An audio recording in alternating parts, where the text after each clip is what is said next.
تحریف معنی هدی للمتقین توسط حجت الاسلام و المسلمین مهدی دانشمند. ذالک الکتاب، بخونید چی؟ لا ریب فی هدی للمتقین، نه هدی للمسلمین، هدی للمتقین. خیلی ها قرآن خوندن، خیلی هم حافظ قرآن بودن. آقایی که قاری سنی است و به استاد بودن او هم ما احترام میگذاریم، اما این قرآن به چه دردی میخورد برای او؟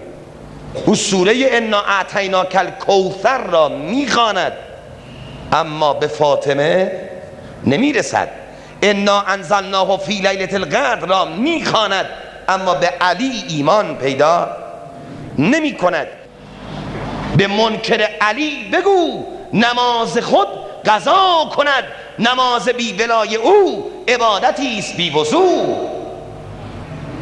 وقت من تعجب میکنم 4 تا شیعه بعد از 40 سال 50 سال نون و نمک امام حسین خوردن، از مکه که برمیگرده میگه مسلمون میخوای؟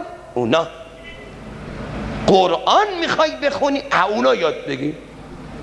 این قرآن به درد اونا نمیخوره. اگر قرآن هادی بود همه اینها محب علی میشدند و شیعه علی میشدند. ذالک الکتاب لا ریب فیه هدی للمتقین. تو متقی هستی، تو مؤمنی.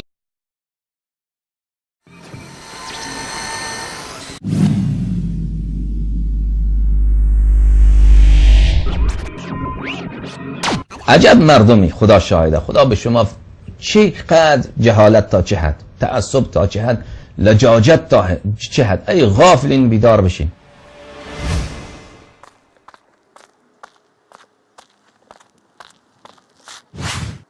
ويوم نبعث في كل أمة شهيدا عليهم من أنفسهم وجئنا بك شهيدا على هؤلاء ونزلنا عليك الكتاب تبيانا لكل شيء وهدى ورحمة وبشرى للمسلمين. و روزی که از هر امتی گواهی بر آنان برمیانگیزیم و تو را برای گواهی بر کافران میآوریم و کتاب را بر تو نازل کردیم که بیانگر همه چیز و هدایت و رحمت و بشارتی برای مسلمانان است. سفارش می‌کنیم که آقای حجت الاسلام و المسلمین مهدی دانشمند قرآن را بیشتر بخوانند تا بدانند که یکی از ویژگی‌های قرآن هدی للمسلمین و حتی هدی للناس میباشد، همان گونه که الله متعال در آیه‌های بسیاری از جمله آیه 185 سوره بقره صریحاً به این موضوع اشاره می‌فرماید.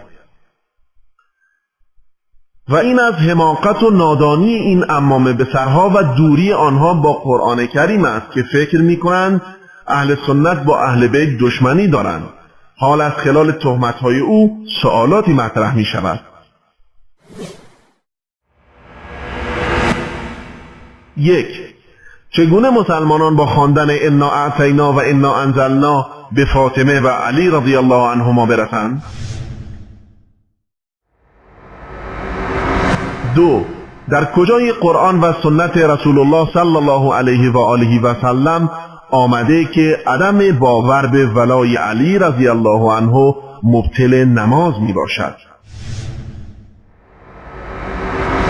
آیا این سخن این آخوند برگرفته از آراء بزرگترین نظریه پردازان شیعه صفوی همچون کلینی و مجلسی و جزایری نیست که بجز شیعه اثناعشری تمامی مسلمانان دیگر را تکفیر می کنند؟ 4. چرا نباید ملت ایران به چنین حقیقتی اعتراف کنند وقتی که قرآن خواندن شما را با ائمه حرمین شریفین مقایسه می کنند و می بینند که شماها نه تنها با قرآن و روح قرآن کریم و معنای آن بلکه با لفظ قرآن نیز بیگانه و جاهل هستید؟